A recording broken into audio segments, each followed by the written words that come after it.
Welcome, everybody, to the White House. This is White House 5G Summit. My name is Justin Clark. I'm the Director of Public Liaison, and we are thrilled to have you here today. We have a great program with a lot of great breakout sessions. We are really happy to be joined by a lot of leaders in industry, members of Congress and the Senate, White House leaders on this, and people from the FCC. We're going to have 4 breakout sessions dealing with spectrum, deployment, standards, and 5G application. And we really want to get your feedback today. We view this as an opportunity to learn more about what industry, what government, what regulators need and want to do. And we view this as an opportunity to hear from you. So I'll leave you with 2 things before we start. 1, we are government, so don't assume we know anything. Okay, and I mean that sincerely. A lot of things in people's specific area of work or interest seem like second nature to them. It's 5G 101 or it's economics 101. It's basic, but in government in particular, we are not experts on this, you are. And so we want to make sure we hear everything from you, even if it's the most basic thing out there. And then number 2, don't be afraid after this to ask us anything, okay? We are in the business of providing answers to people. 80% of the time the answer is no, but a no will lead to something that's beneficial to everybody. So ask questions, don't assume we know anything, and we really look forward to having a great meeting today. So with that, to kick it off today, I'm happy to introduce the Director of Legislative Affairs and Assistant to the President, Shahira Knight. Very good friend of mine. She recently came into the role, and she's wonderful and terrific, and we are happy to have her. So if Shahira Knight, come on out.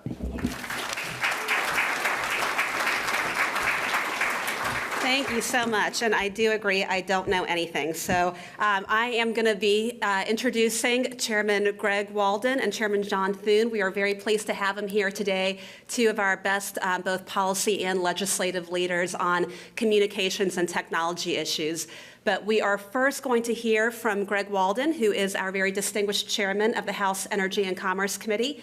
And I think many of you probably know that he actually grew up in a broadcasting family because his father owned a radio station in Oregon, and he worked there from his teenage years until he worked up from being a janitor to owning the station, and he and his wife ran it together for 20 years, and then made the colossal mistake of leaving the broadcasting business and entering politics, and he ended up going and serving in the state legislature before being elected to Congress in 1998.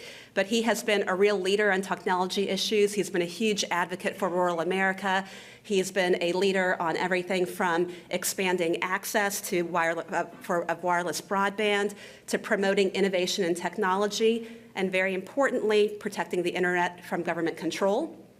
And after him, we'll hear from Senator John Thune, who is the chairman of the Commerce Committee and also chairman of the Republican Conference, which is the 3rd most senior ranking position in the Republican leadership. But he actually has been representing South Dakota in Congress since 1996, and then served in the Senate starting in 2004, and I think scared away every single opponent in the state of South Dakota for his first reelect. But before serving in Congress, he had a variety of positions. He worked in the Small Business Administration under Ronald Reagan. He was the executive director of the State Republican Party in South Dakota, and also the executive director of the railroad in South Dakota, although not all at one time. And I think if you don't see him running 20 miles before any of us wake up, or biking or hiking or playing basketball, he's spending the rest of his time, I think, really being a leader on a wide range of issues from transportation to energy to healthcare, and of course on technology issues. He recently spearheaded the Mobile Now Act, which expanded spectrum for commercial use, and he also just introduced bipartisan legislation, and this is a tongue-tying title, the Streamlined Small Cell Deployment Act, which hopefully he'll talk about today. And before calling Chairman Walden up here, I do want to point out that the 2 of them did work very closely together for the first reauthorization of the FCC in more than 20 years. It was a big bicameral effort, and that law, which was signed into law in March, was named after Ray Baum, who was Chairman Walden's longtime friend and staff director and fellow Oregonian. I know a special place in your heart for him. And so with that, I'll invite you on up. Thank you.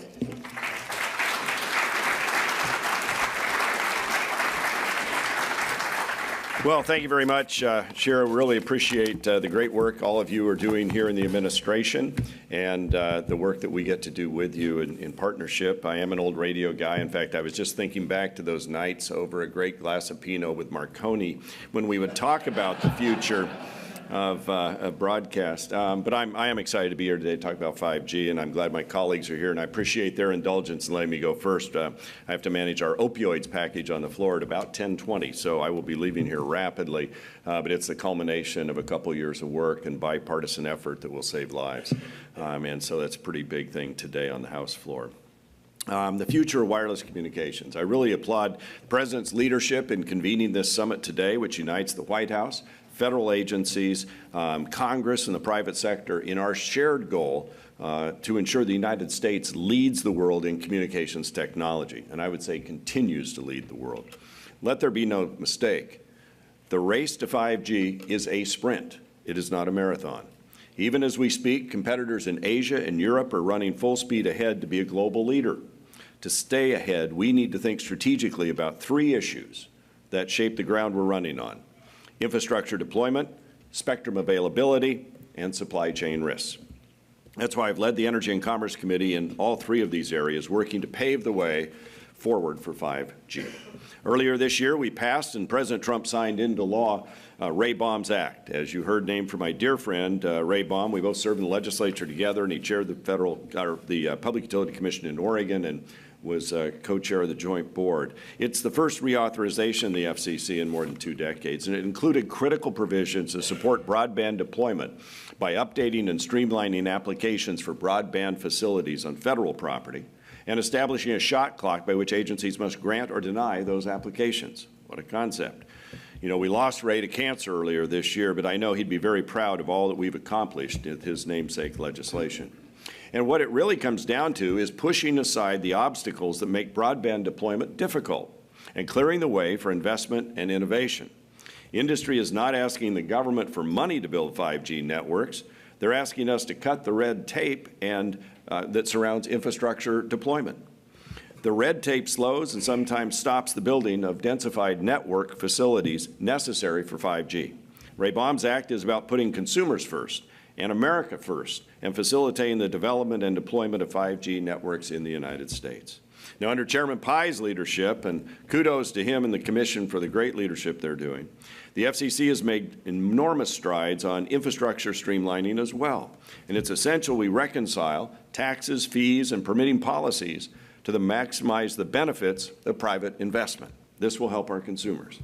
And with our old chief counsel, did I say old? I did. Chief counsel of the Communications and Technology Subcommittee, His Honorableness David Rettel, at the helm of the NTIA. Where is David? Did he leave? Oh, you're over here? Yeah, I needed that coffee, too. If you could go ahead and get that, that'd be good.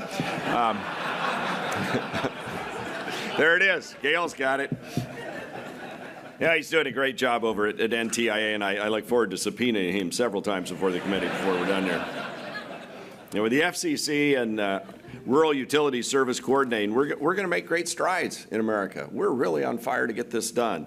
And we appreciate all that all of you are doing in the private sector, which, by the way, is where most of all this should happen and is happening. But it's in partnership with federal spectrum use. We want to expand broadband internet access to all, close this great digital divide in America, and make sure that we have these new communications networks up and running. Realizing the promise of 5G will require an adequate mix of low, mid, and high band spectrum.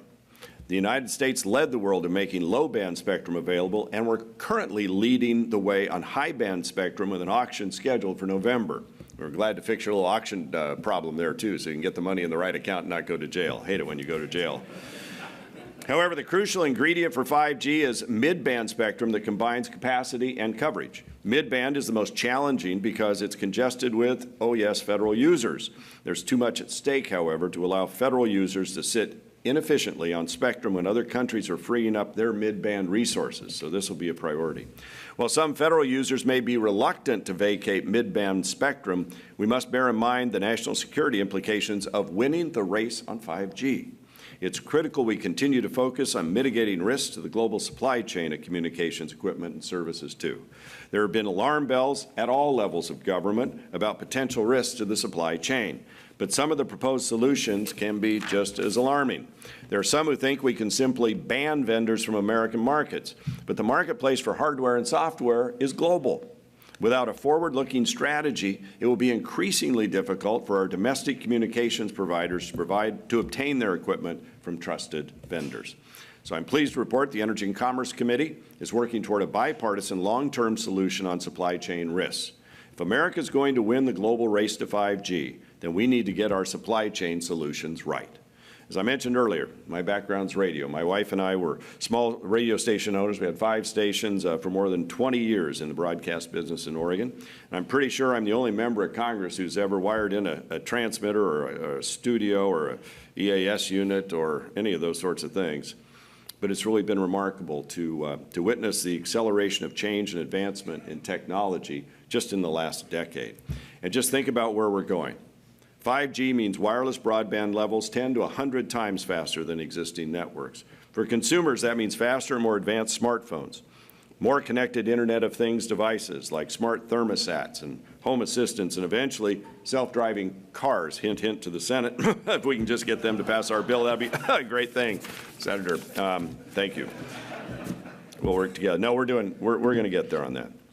The benefits of 5G will go well beyond consumer technology. For doctors, for patients, 5G will enable low latency, reliability, and speed necessary for remote surgery. This is something I hear about from healthcare providers back in my rural district in Oregon. Chairman Pai was out and heard from them as well. Winning the global race to 5G, it's a national priority, as it should be. It's why we're here today. And a priority of mine as Energy and Commerce Committee Chair. If we're going to win, we need to think creatively, we need to think strategically about infrastructure deployment, spectrum availability, and the supply chain, and we need to get on with it. We've made some excellent progress so far, and if we continue to do so, then I'm confident America will win. Again, I applaud the President's leadership and his team in convening not only this summit, but working hand in hand with us to get this policy in the right place. And I want you to know everybody at Energy and Commerce is a partner in this race as well, and we look forward to getting more done. Thank you very much.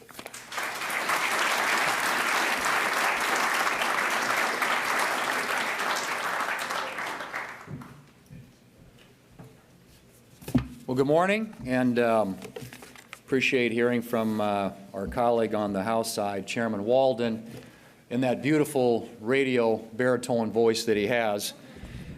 I'm sure that when I was growing up in South Dakota, the little town I grew up in, the western part of the state, we got one TV station, and of course, all we got basically was AM radio, which we picked up out of Bismarck, North Dakota, or Rapid City, South Dakota.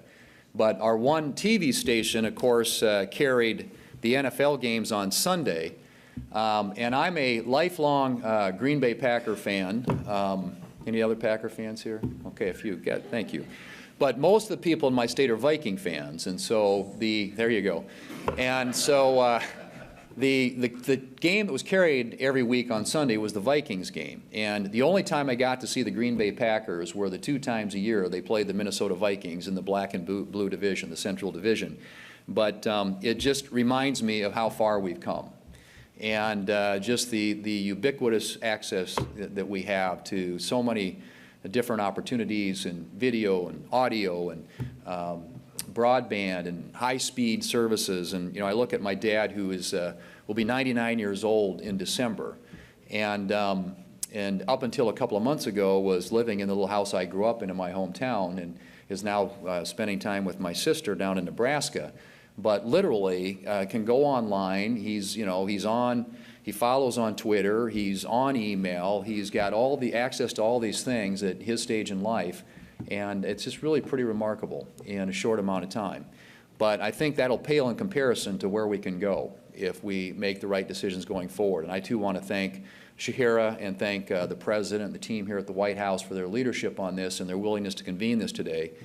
And to also say to all of you in the private sector and our colleagues in the Congress and at the regulatory agencies, and great to see members of the FCC here today, that this kind of partnership, I think, is what it's going to take for America to win the race to 5G. My colleague in the Senate and on the committee and partner, Senator Wicker, and I and our colleagues on the Senate Commerce Committee have been very active and very busy, I think, as you know, on these issues, and will continue to plow forward. Sometimes it's challenging in the Senate, and Chairman Walden pointed out that they send things to the Senate and they seem to slow down over there. I think the founders designed it that way, but there are a number of things that we are working on with bipartisan support that I hope will lead to some really good outcomes and results for the future of our country. But the race has begun, and if we're going to lead it and get to gigabit speeds and low latency and connection to a tremendous number of devices, we have to take the right steps and put the right policies in place in order to make that happen. But it is a race that we need to win. And by many accounts, we're already behind China and other nations in key areas. But here's what's at stake. 5G is expected to contribute $275 billion in new investment in our economy, expected to create $500 billion in economic growth and 3 million new jobs. Now, make no mistake, we have the technology.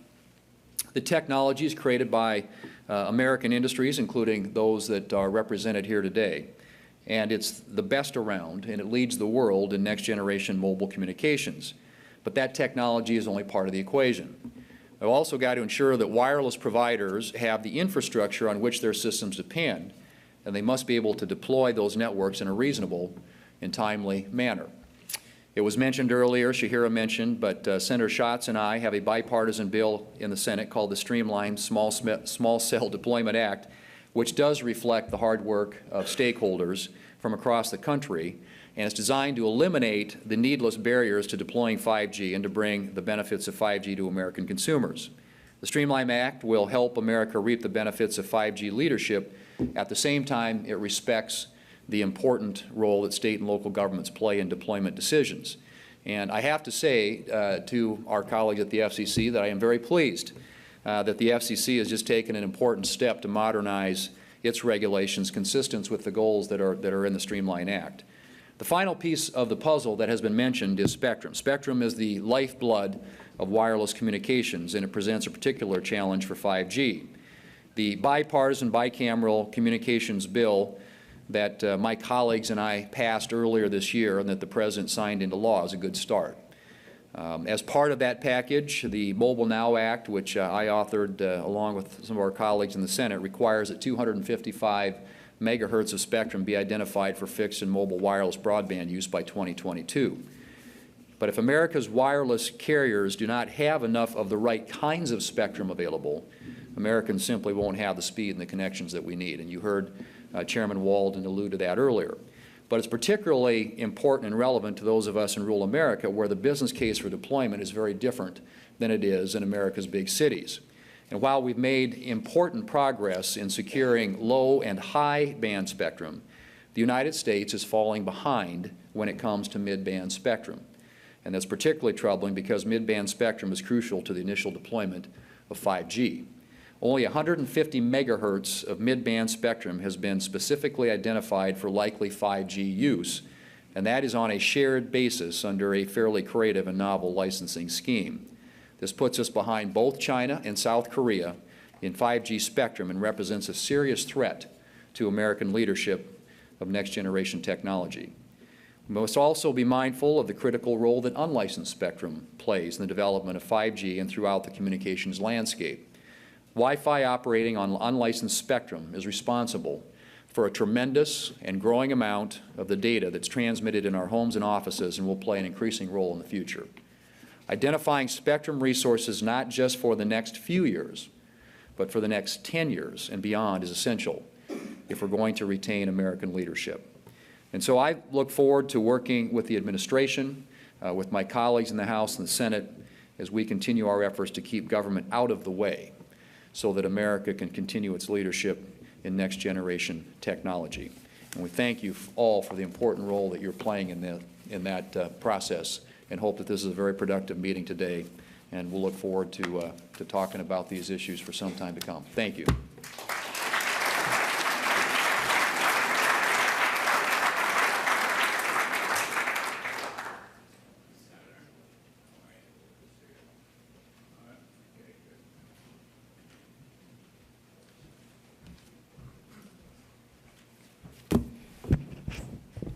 Hi, everybody. I'm Larry Kudlow. Great pleasure to be with you today.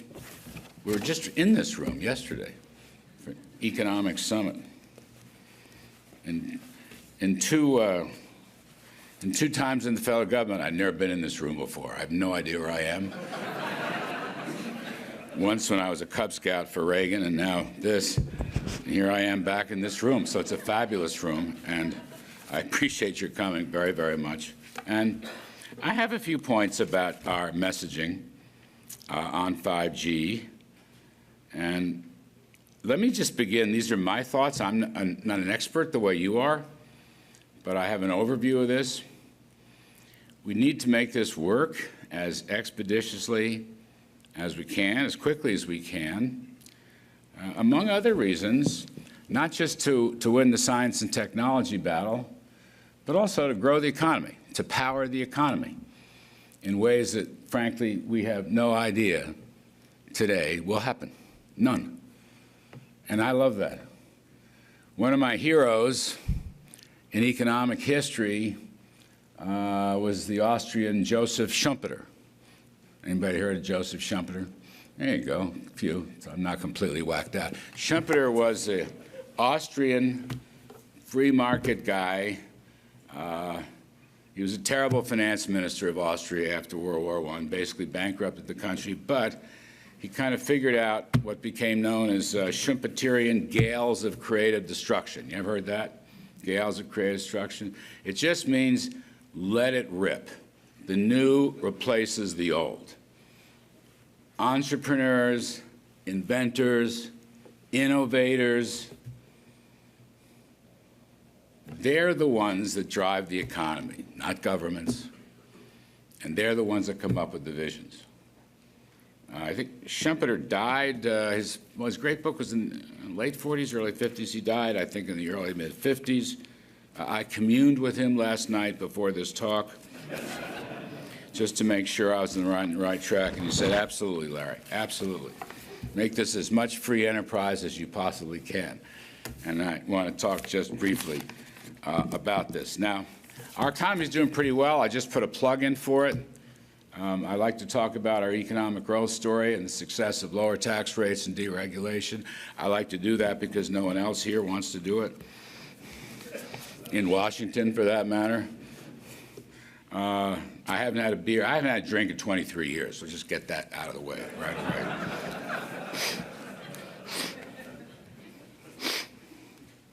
But I would like to see this, as I say, adding to our growth.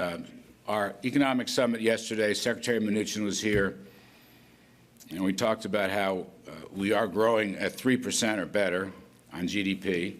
And really, I believe it's the biggest story of 2018. I know others may disagree. But to me, the economic boom, 3.2% growth in the first half, 4.2 in the second quarter.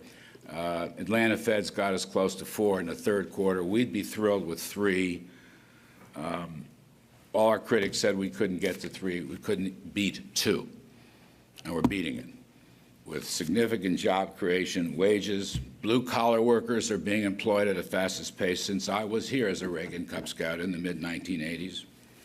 And we were very proud of that. The President basically has ended the war on business. He's ended the war on energy. He's made war on regulations. He's lowered marginal tax rates, so success is rewarded. Whether you're a large business or a small business or an individual, you can keep more of what you earn, more of what you invest, more of what you risk. It's an incentive model. We've used it in the past. I've written about it. I've lived through it, and it's working. And we want this discussion of 5G and related matters to fall inside that model. We want you to take a rip at the ball. We're calling it America First, 5G First. Don't want to offend anybody, but we do like to put America first whenever possible. And I think the tax cuts are working, and as Secretary Mnuchin said, we are on track for long-run 3% economic growth. And frankly, if we play our cards right, America is the hottest economy in the world.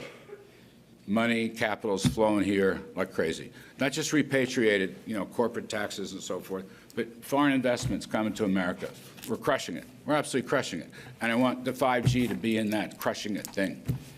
Unlock everything. Take a swing at the ball, the president would say. That's how we're going to do this. Now, I guess a few specifics. Again, I'm no expert on any of this, but I will say this. I'll repeat my view, administration view. We will win this battle, and we will apply these new technologies and so forth, primarily, not only, but principally through the free enterprise, free market economy. Okay? Inventions, innovations, applications, wherever possible. And, I think we've got some very good people staffing this. I commend Ajit Pai. There you are. The guy's taking a lot of heat, but he's a free market guy, and he's put up a recent move by the FCC. I commend it. I support it, to approve plans to speed the deployment. The Wall Street Journal editorial on this was quite good. Sometimes, look, we all believe in the 10th Amendment, but sometimes you have to override. By the way, the 1996 bill permits that kind of override. We're not here to be completely heavy-handed, but sometimes you got to do what you got to do. And some of these states or cities that don't want to cooperate want to shake us down. We can't allow obstacles and barriers to stop this movement. That's all. And if we could make arrangements with these local places, I'm sure you will. Is that fair? Say yes. All right. I want to also commend, I don't know the gentleman, there's a fabulous op-ed in the paper by former FCC Commissioner Robert McDowell. Where is Mr. McDowell? Is he here? That was a hell of a piece. Good work, okay? Take a bow. In this town, believe me, if you wouldn't take a bow. I mean, it's... But I do, just want to lay out those macro ground rules. That's really all I'm here for. I'm not the scientist. I'm not the expert. On the other hand, we do have some numbers. My deputy, Gail Slater, is here from the National Economic Council. And, I mean, this thing, to me, powers the economy. I said that before. I just want to emphasize that.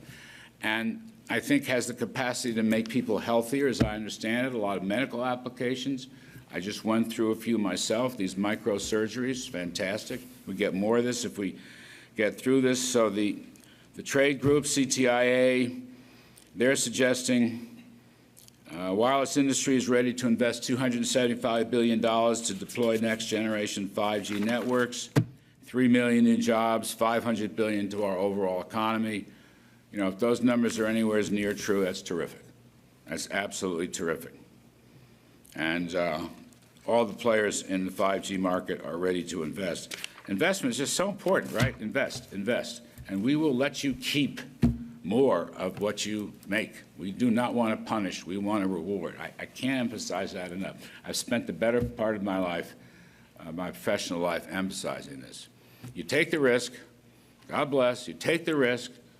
You may lose 10 times, and then you get it on the 11th time and hit a grand slam home run. And you get credit for 4 RBIs. Using a baseball metaphor, I'm getting excited the Yankees are going to make the playoffs. Right? Government's not going to take 2 RBIs. You're going to get 4 RBIs. You follow? That's what I want here. And I believe we're on the right path. And additionally, some studies find that smart grids could produce $1.8 trillion in savings, regulatory savings over 7 years.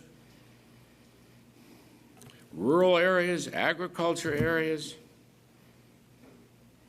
Self-driving cars, God help us, if you can do it, fine.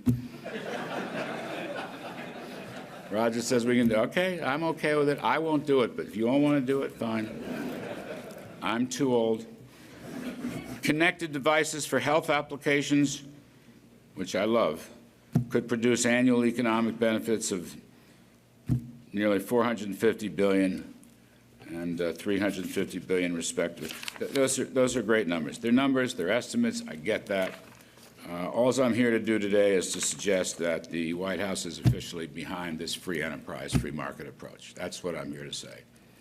And I think it's a terrific thing.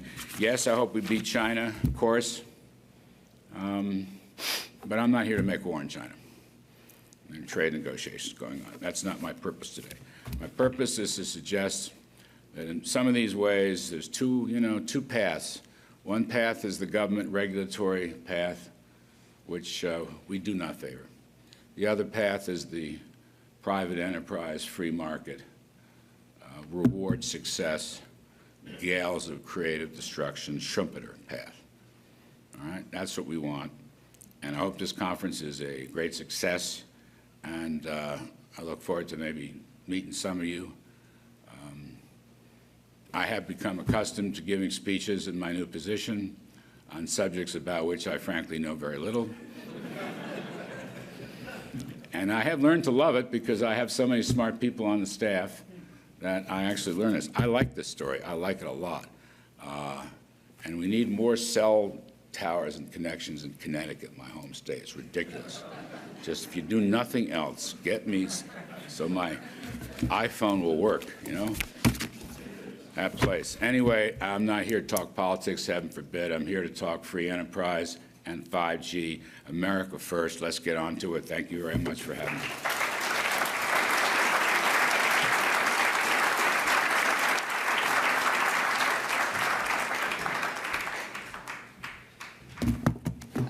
My name is Michael Kratsios. I'm the Deputy Assistant President for Technology Policy. I wanted to begin by welcoming all of you here. 5G has been a big priority for the administration, especially with our technology policy themes, and I'm delighted that we could have all of you, so many of you here today to talk about this very important issue. Now, later in the breakouts, I think we're going to spend a lot of our time discussing what 5G leadership means and how we can use spectrum more efficiently, what agencies are doing to deploy 5G even faster. But amid those conversations, I wanted to give you a little bit of context about how 5G fits into the Trump administration's larger technology policy agenda and what our approach means when it comes to using this great new technology. So I want to begin by saying, that there is one resource that America has unique among every other nation, and that really is our people. Other nations that have been mentioned earlier can adopt technology that we develop. Other nations can even and will implement 5G, but no one can recreate the culture we have in America that searches for the hidden potential in everything around us. Now, under this administration, we have every intention to deploy 5G first and reap the benefits of faster and more robust wireless. But the real test is not who will deploy 5G first, it's what we will do once it is actually deployed. The Trump administration's primary policy is to lean on the American people, our greatest asset. We will continue to provide legal and regulatory clarity for emerging technology, and government certainly plays a critical role in basic research and development. But the people are the ones who take newfound knowledge, they take advances in science and raw materials and turn them into the next great emerging technologies. And we want people to do that even more, which is why this administration has enacted a bold and coordinated deregulatory agenda, giving individuals, academia, and industry more freedom than ever to innovate.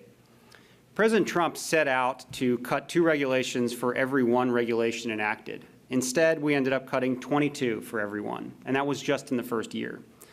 We've issued updated guidance on everything from drones to autonomous vehicles and artificial intelligence, and we're already seeing the future of that deregulation. For example, the FDA recently approved the first ever AI-based medical diagnostic device to detect diabetic retinopathy. That is an eye disease that affects over 7.5 million Americans annually. Now, our approach to 5G is the same, to put tools in the hands of people like you and let you use them. Whether it's how we allocate our resources or how we provide regulatory certainty, we know that the real advances will be made by innovators across America using 5G in unforeseen ways. After all, when carriers first began implementing 4G, for example, who predicted linking higher speed connectivity with GPS to allow real-time location services? This advance brought us a world of Uber, of dark sky, and of fitness trackers that we wouldn't have imagined before. I believe we will see the same process play out with 5G. With new, high-speed, low-latency, and high-capacity connectivity, we can develop precision agriculture with the use of drones, revolutionize healthcare with remote surgery, and begin implementing autonomous vehicles nationwide. 5G is actually a toolkit that Americans across the country will be able to use to develop a whole new world of experiences and applications far beyond what we can imagine today. When it comes to who will use 5G best, I will argue that America has no competition. Americans are people who looked at steel and saw skyscrapers. We took computers from warehouses to living rooms to our pockets. We fashioned rotor blades into civilian drones and saw driverless cars through camera lenses. Others might have similar tools, but it's American innovators, inventors, and entrepreneurs who know how to use those tools best. Our policies give you, the people in this room, and the American people, the structure and the space you need to reach the full potential that 5G offers. Together, we'll achieve more than we could ever imagine. So thank you so much, and I hope you guys enjoy your breakout sessions, and I'm absolutely delighted to hear what comes out of them. Thank you so much.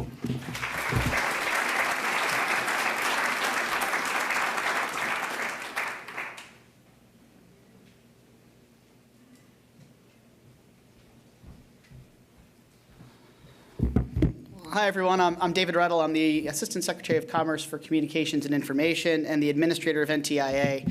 I will say the great joy of coming after my former boss is that he's already left, so I can say whatever I want about him now, right?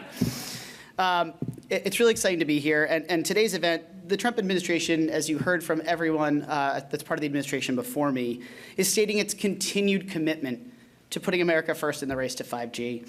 As a nation, we really should take pride in where we are today. All of our nationwide mobile wireless providers and many regional and local ones are moving forward with plans to deploy 5G networks and secure device deals. Industry is on track to move from testing to launch in the next year to 18 months. There are other indications of significant 5G innovation occurring within our borders as well. Our world-leading silicon industry is out in front on chip designs, and multinational manufacturers are taking notice of our leadership and looking to produce 5G equipment here in the United States. In my time at the Department of Commerce, I've talked a lot about the potential of 5G to transform industries and usher in technologies that so far have only existed in our minds. 5G will greatly expand the capabilities of our wireless networks, allowing for powerful broadband applications and nearly universal connectivity of people and machines. What does that actually mean for the American people, right? We say this all the time. What does it mean in our day-to-day lives? First of all, 5G means major increases in capacity and download speeds. Crystal clear, high-definition video will be the standard. Virtual and augmented reality technologies will take a leap forward.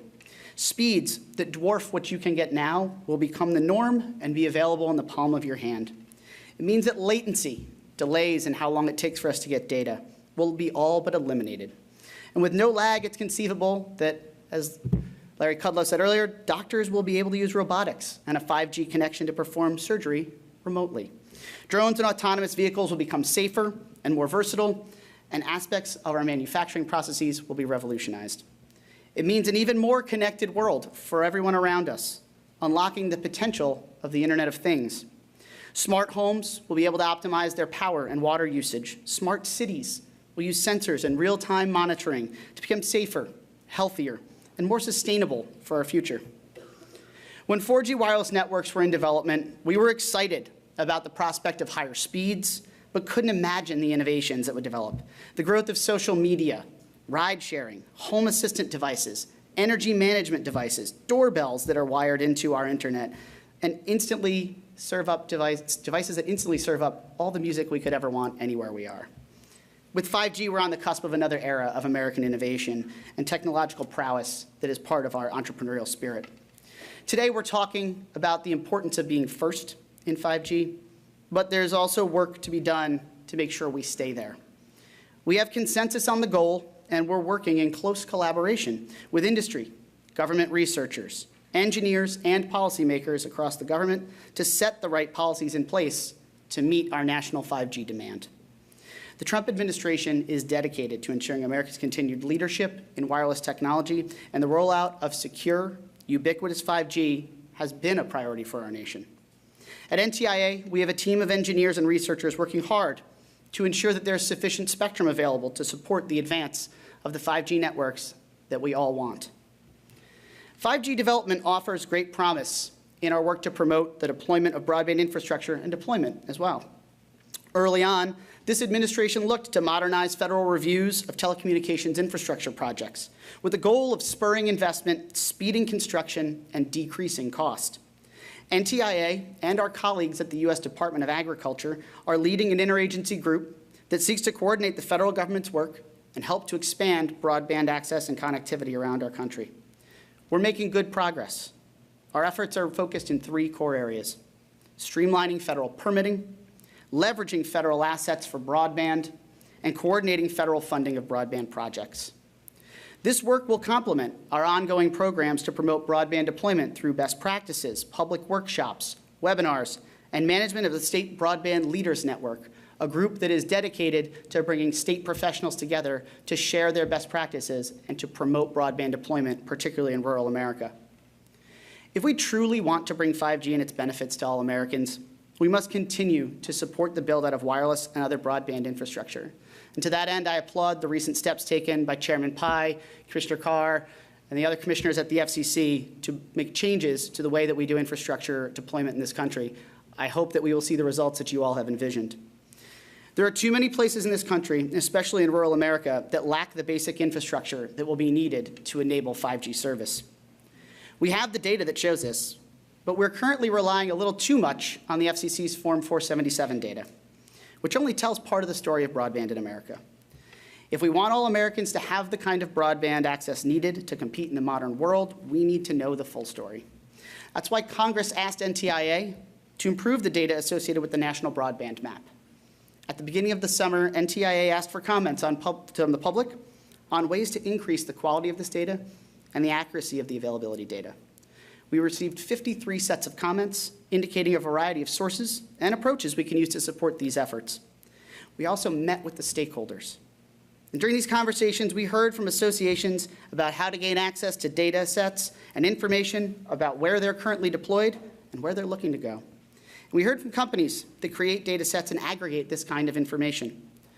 Our plan now is to take a phased approach. We need to make a broadband availability map that shows the true picture, and we're going to have to get there by taking it piece by piece. We'll be working with states that have already collected broadband availability data or had otherwise strong broadband programs within their borders. This will allow us to get the biggest bang for the congressional buck that we've been given. By the end of the year, we'll be issuing a request for proposals for additional data and a technology service provider that will help us integrate the data that we're able to get brought together. Well, we've talked a little bit about maps. Perhaps the single most important action government can take to help lay a foundation for 5G is ensuring sufficient spectrum availability. If we make spectrum available, it propels wireless innovation and new services and capabilities for consumers. We've seen that play out time and time again. The transition to digital, the transition to 3G, 4G LTE and the benefits it brought to our economy and to consumers, and now we are poised to seize that same kind of innovation with 5G. NTIA, working closely with our federal agency partners that rely on spectrum to perform their critical missions, continues to work with the FCC, with the support of Congress, to significantly increase the availability of commercial spectrum across the low, mid, and high bands. As Chairman Walden noted earlier, leadership in the mid-band spectrum is vital to these efforts. That's why NTIA is proud to be working with industry, government spectrum users, and the FCC to make mid-band spectrum available to meet our national needs. Our Institute for Telecommunications Sciences in Boulder, Colorado, is working to make the spectrum at 3.5 gigahertz available for sharing between commercial, unlicensed, and government users. And our Office of Spectrum Management is working with federal agencies to assess the viability of the 3450 to 3550 megahertz band for reallocation. At the same time, the Trump administration also recognizes that we need to take a more comprehensive and forward-looking approach to spectrum management and policy as we seek to grow the needs not just in the commercial space, but also the government and scientific missions that are also reliant on spectrum. NTIA looks forward to meeting in the coming weeks with the wireless industry, equipment manufacturers, satellite operators, unlicensed advocates, and federal users to define our forward-looking needs and ensure that we continue to lead the world. Finally, I'll briefly mention a couple of other areas that will be highlighted today in which collaboration between government and industry remains vital, and where NTIA is playing an important role. The first is our efforts to support industry-led development and refinement of global standards that have already begun to define how the 5G world will unfold. I would be remiss if I did not note that this is a department-wide priority for the Department of Commerce. My colleague, Dr. Walt Kopan, is also here from the National Institute of Standards and Technology, and I hope you'll all get a chance to talk with him and his world-leading engineers who also work on standards development with us. The other is our shared objective to ensure that America's 5G networks are robust and secure. This is a priority for this administration and is linked to the President's national security strategy. And let's be clear, we must get this right. The next year will be critically important for our country. The decisions we're making today will play a major role in shaping the next wave of our internet-based economy. With the right planning, we can cement America's leadership in wireless for decades to come. I look forward to listening to the stakeholders today and in the future as we go forward on our 5G path. We have great resources at NTIA and in the Department of Commerce, and we want to help you succeed. We have an industry that's invested billions and is nearly ready to show off its 5G prowess. And we have a government committed to spurring additional investment and balancing the needs of our nation's spectrum users. We have a nation full of technologists and entrepreneurs who are going to use this next generation of connectivity to build products and services that will drastically change our lives. And with all those resources, now is the time to execute on our vision and deliver for the American people. The global competition for 5G leadership will be intense, but I have every reason to be confident that together we will get the job done. Thank you.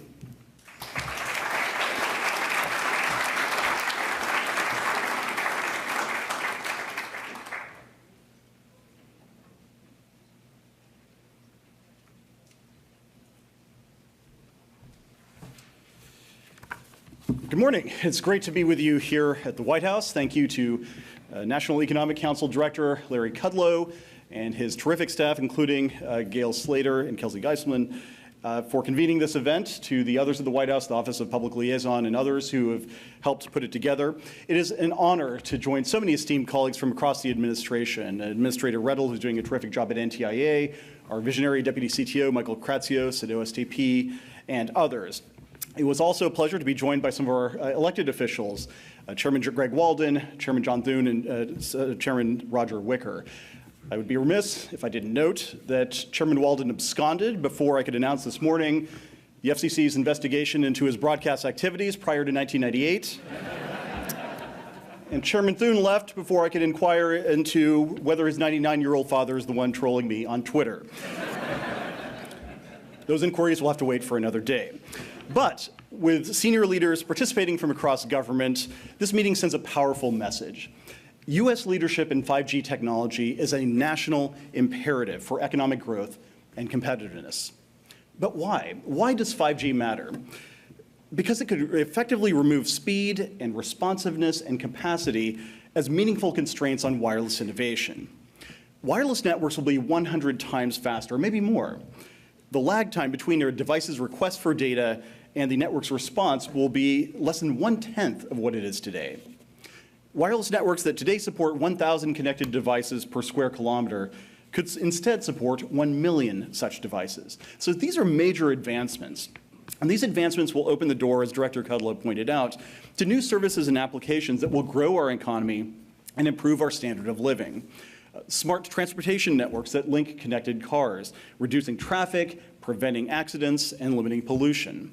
Ubiquitous wireless sensors that monitor your health and transmit data to your doctor before problems become emergencies. Connected devices that empower farms to apply precision agriculture to increase yields. directors of the National Economic Council who could be connected at their homes in Connecticut, and much more, many more applications that we can't even conceive of today. And so these breakthroughs will boost our economy. One recent study from Accenture pegs 5G's potential at 3 million new jobs, $275 billion in investment by the private sector, and $500 billion in new economic growth. I mean, they had me at 3 million jobs. So point one, we need to seize opportunities of 5G. But point two, as important, time is of the essence. As has been noted, we are not alone in our pursuit of 5G. The U.S. is in the lead thanks to our private sector as well as the work of the FCC and this administration overall. But China and South Korea and many other countries are eager to claim this mantle.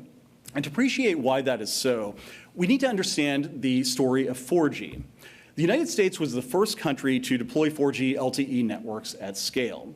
For some time, even though we had less than 5% of the world's population, we had over half of the world's 4G LTE subscribers.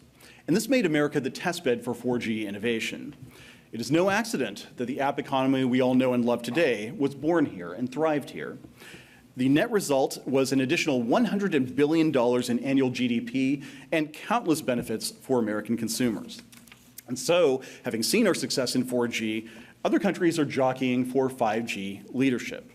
And that is because the first mover will be able to attract investment and talent and innovation and ultimately results. We want and we expect that to be the United States. The story of 4G holds another lesson for us. U.S. success there was driven primarily by the ingenuity and investment of our private sector. But the government's market-friendly policies were critical to setting the stage. A big reason why U.S. wireless companies drove 4G deployment was that the federal government acted early to transition from analog to digital television.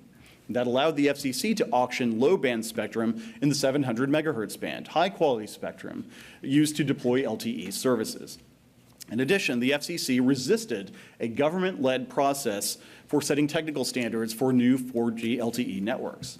And instead, we let private companies develop these standards. So, what is the FCC doing to make sure the U.S. continues to lead in 5G? Well, our strategy is called the 5G FAST Plan, a plan to facilitate America's superiority in 5G technology.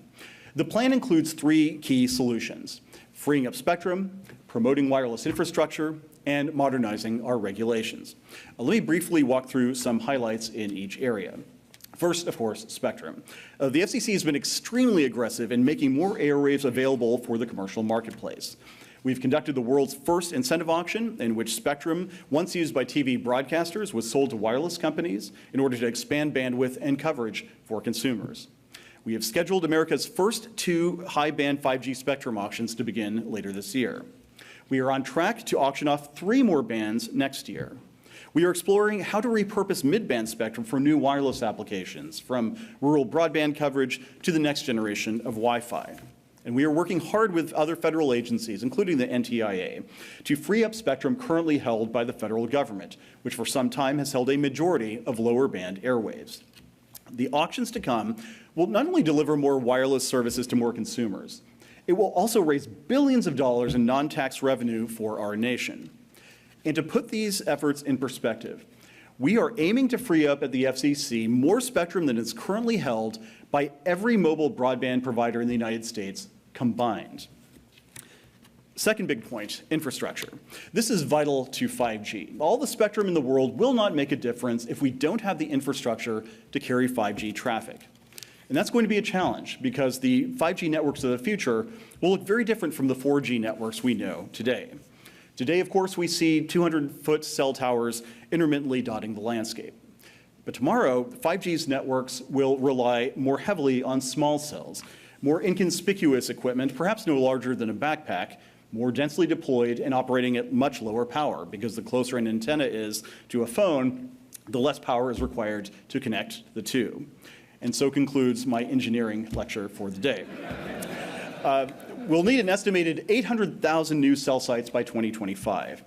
For perspective, we have barely a quarter of that today. We will also need a lot more fiber optic lines to connect those small cells to the core of the networks. But we will not have the hundreds of thousands of small cells and fiber needed for 5G unless we have a regulatory approach that encourages deployment. Consider this. It takes roughly 1 or 2 hours to install a small cell on a utility pole. But it can routinely take more than 2 years to get the approval to install that antenna. Another problem is short-sighted local arbitrage on fees. Siting fees per small cell can be low as $50 in an investment-friendly place like Phoenix, Arizona. But it can be as high as $5,000 elsewhere.